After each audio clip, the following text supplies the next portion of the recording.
तो गाइज मैं हूं आयुष और आप देख रहे हैं रेसल इंडिया। स्वागत है आपका आज की इस वीडियो में। और ये है वो एक्चुअल टॉपिक जिस पे आई थिंक आप लोग मेरा ओपिनियन जानना चाहते हैं, लेकिन मोर देन दी ओपिनियन ये एक सैड न्यूज़ है और ये एक ऐसी न्यूज़ है जो कि कोई रेसलिंग फैन आज सुनना नहीं चाहता था। लेकिन ट्रिपल एच ESPN पे आए, उन्होंने एक इंटरव्यू दी और वहां पे रिवील करा कि अब अपनी करंट हेल्थ कंडीशन के according he will retire from in ring wrestling, यानी कि आज के बाद से हम कभी भी उनको एक रेसलिंग रिंग के अंदर लड़ते हुए नहीं देख पाएंगे। प्रोबेबली उनका जो लास्ट बड़ा मैच था वो बटिस्टा के अगेंस्ट था, लेकिन वो भी उस समय उस तरीके से नहीं सोच रहे थे कि ये मेरा आखिरी मैच है। लेकिन हम इस पूरी वीडियो के अंदर बात करने वाले हैं कि क्या इस ESPN के इंटरव्यू में ट्रिपल एच ने बोला, और ऑब्वियसली मैं आपको पूरी वीडियो में कुछ फोटोज दिखाऊंगा जो कि रिएक्शन है पूरे रेसलिंग वर्ल्ड का। काफी सारे लोगों ने गाइज यहाँ पे आगे ट्रिपल एच को सपोर्ट दिया है, उनको थैंक यू बोला है, तो वो मैं आपको ट्रिब्यूट्स जो है वीडियो के थ्रू आउट शो करूंगा।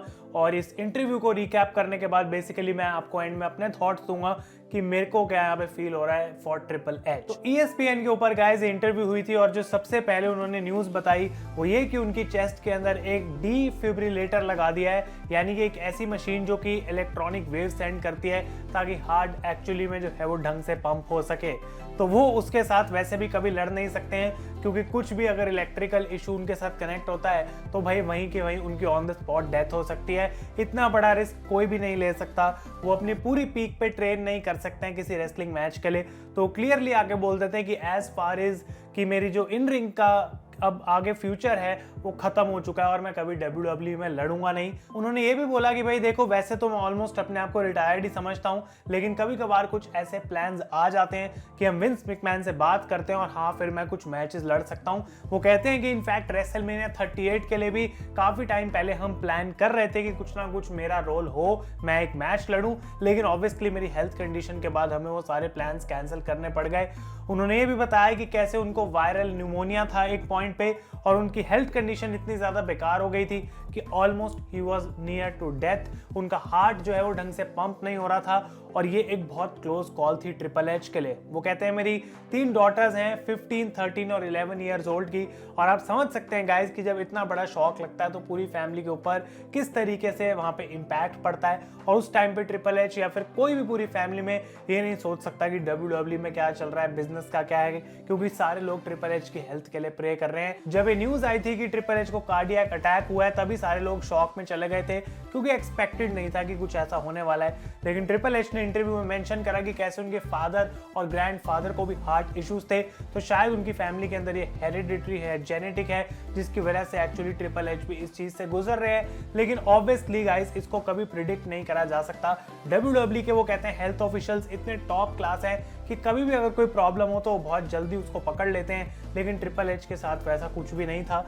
और उन्होंने यहाँ पे ये भी बोला कि भाई फिर रेसलिंग बिजनेस के बारे में उनसे पूछा गया तो वो कहते हैं मेरे हिसाब से रेसलिंग बिजनेस आने वाले टाइम में डेफिनेटली बहुत ज्यादा ग्रो करने वाला है और अभी भी मैं WWE के लिए काम करूंगा एज अ रिक्रूटर। मेरा काम है नए टैलेंट्स को ढूंढना, द नेक्स्ट बिग थिंग। और एंड में उनसे एक पैट मैकेफी के रिगार्डिंग क्वेश्चन पूछा गया, जहां पर उन्होंने ऑब्वियसली पैट की तारीफ करी कि कैसे वो बंदा अपने घर में बैकयार्ड में एक रिंग लगा के ट्रेन करता है और वो बहुत सालों से रेसलर बनना चाहता था, वो उसका सपना पूरा नहीं हुआ, लेकिन वो अब इस तरीके से उसको फुलफिल कर रहा है और डेफिनेटली रेसलमेनिया में पैट मैकेफी एक अच्छा मैच देंगे। तो ये एक ऐसी न्यूज थी जो कि कोई सुनना नहीं चाहता था, जैसे कि मैंने एक वीडियो की स्टार्ट में भी बोला। लेकिन triple H is guys a 14 time world champion, जो कि एक कोई आसान काम नहीं है अचीव करना इन द WWE। हम जानते हैं कि कितनी मुश्किल से जाके कोई बंदा एक टाइटल जीत पाता है अपने करियर के अंदर। ब्रे वाइट जैसे सुपरस्टार की मैं बात करूं तो वो अपने मेन गिमिक में द फील्ड में नहीं, सिर्फ एक बार WWE चैंपियन बने आई थिंक। तो ऐसा नहीं है कि अगर तुम बहुत कमाल के हो तो WWE में तुम्हें बहुत सारी वर्ल्ड चैंपियनशिप जीतने को मिलेंगी। कुछ लोग कहते हैं कि स्टेफनी से शादी करने की वजह से ट्रिपल एच का करियर इतना बढ़िया रहा, उस पर मैं कुछ कमेंट नहीं करूंगा, लेकिन द गाय इज टैलेंटेड, ये बात हम जानते हैं। सालों से हम लोग ट्रिपल एच को पसंद करते हुए आ रहे हैं और जो उनकी ट्रांजिशन थी from attitude era to ruthless aggression era to PG era, और उसके बाद एक कॉर्पोरेट WWE गाय जिसने ना ही सिर्फ अपना करियर तो कमाल का करा, एक हिस्टोरिकल करियर करा, लेकिन साथ के साथ कितने सारे सुपरस्टार्स का करियर ट्रिपल एच ने बनाया है। He was the one who created NXT। वही बंदा है जिसने NXT को एक ऐसे लेवल पे पहुंचा दिया था जो एक टाइम पे हम कह रहे थे रॉ और स्मैकडाउन से भी ज्यादा बढ़िया शो है। It is all about triple H.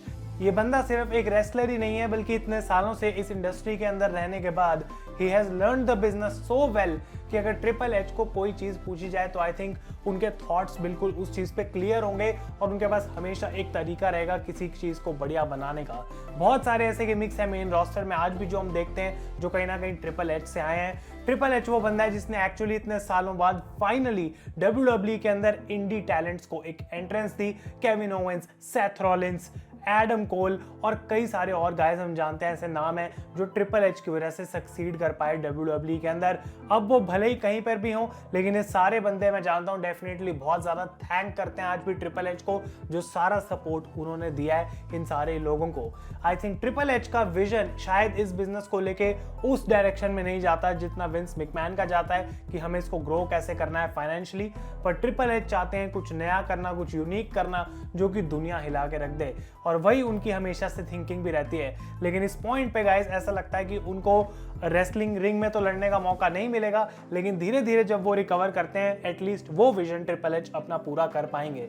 तो मैं सिर्फ इतना ही बोलूंगा कि कम से कम भाई 10-15 मैचेस हैं जो कि मैं लिस्ट कर सकता हूं ट्रिपल एच के, जो कि हम कभी भूल भी नहीं सकते। इनफैक्ट बटिस्टा के साथ भी जो मैच हुआ था वो रिसेंट वाला इतना बुरा नहीं था। अंडरटेकर के साथ 2 matches, Shawn Michaels, John Cena, Randy Orton, Ric Flair, इतने सारे कमाल के ट्रिपल एच के अपोनेंट्स रहे हैं। अंडरटेकर के साथ जैसे कि मैंने बोला वो रेसलमेनिया 28 वाला end of an era match is something कि जब भी उसको मैं याद करता हूं तो एक बहुत इमोशनल मोमेंट मुझे वो फील होती है, because it was that iconic. और एक चीज मैं और बोलना चाहता हूं, आई डोंट नो कितने लोग ऐसे हैं जो आके बोल सकते हैं कि मैंने अपनी आंखों के सामने ट्रिपल एच का कोई मैच देखा है, लेकिन उन लोगों में से गाइज मैं एक लकी बंदा हूं, क्योंकि आई थिंक 2016 या 17 जब भी WWE का लाइव इवेंट हुआ था इंडिया के अंदर और ट्रिपल एच का मैच हुआ था जिंदर महल के साथ, ट्रिपल एच की वो एंट्रेंस, उनका रेसलिंग मैच, उनको जीतते हुए मैंने अपनी आंखों के सामने देखा है। मैं मतलब उस चीज़ को जब याद करता हूँ तो डेफिनेटली ऐसा लगता है कि भाई ये वो बंदा कितना कमाल है उस पॉइंट पे भी कि वो इंडिया में आया और तब भी जिंदर महल उनसे एक्चुअली जीत नहीं पाए। मुझे उस टाइम पे वो चीज़ बहुत फनी लगी थी कि कैसे ट्रिपल एच ओवर नहीं करने दे रहे थे जिंदर महल को, लेकिन ही इज़ अ लेजेंड, ये बात हम जानते हैं। और अगर मेरे पास फुटेज या कुछ होता तो मैं डेफिनेटली आपको दिखाता, बट अनफॉर्चुनेटली वो है नहीं। लेकिन ट्रिपल एच को मैं रिमेंबर करता हूँ उस मैच से, जो कि मैंने भी गाइस विटनेस करा अपनी आंखों के सामने। और आई डोंट नो कि मैं कितना ज़्यादा यहाँ पे आपको एक्सप्लेन कर सकता हूँ, कितनी मैं बात कर सकता हूँ ट्रिपल एच के बारे में, लेकिन और एक ऐसी चीज़ जो उन्होंने हमको दी हमारे बचपन में, that was D generation x, एक ऐसा स्टेबल जिसको लोग आज भी अगर हम वापस जाके उसकी बात करते हैं तो कोई बोर नहीं होता। उनके सेगमेंट्स देख के आज भी उतना ही मज़ा आता है जितने की पहली बार मैंने देखी। और ऑब्वियसली जब मैं मंडे नाइट वॉर्स को कवर कर रहा था, रूथलेस एग्रेशन को, तो मुझे पता लगा कि एक्चुअली ट्रिपल एच उस पॉइंट पे भी बिहाइंड द सीन्स कितना बड़ा रोल प्ले कर रहे थे। तो definitely guys triple H is a big character in WWE और वो हमेशा रहेंगे। और जो भी उनको ट्रिब्यूट मिल रहा है, जो भी उनको थैंक यू बोल रहे हैं लोग, वो डेफिनेटली ट्रिपल एच डिजर्व भी करते हैं। आप लोग अपने ओपिनियंस मुझे कमेंट्स में बताएं, and I would just say one thing, that the game might be over inside the ring, but triple H अभी भी इस बिजनेस में रहने वाले हैं और वो होपफुली आने वाले सालों में इसके जो बहुत ज़्यादा ग्रोथ आने वाली है मेरे अकॉर्डिंग, उसका वो एक बड़ा पार्ट रहेंगे। तो गाइज अगर आपको ये वीडियो पसंद आया है लाइक करें, अपने थॉट्स मुझे कमेंट्स में ज़रूर दें। तब तक के लिए मैं हूँ आयुष और आप देख रहे हैं रेसल इंडिया।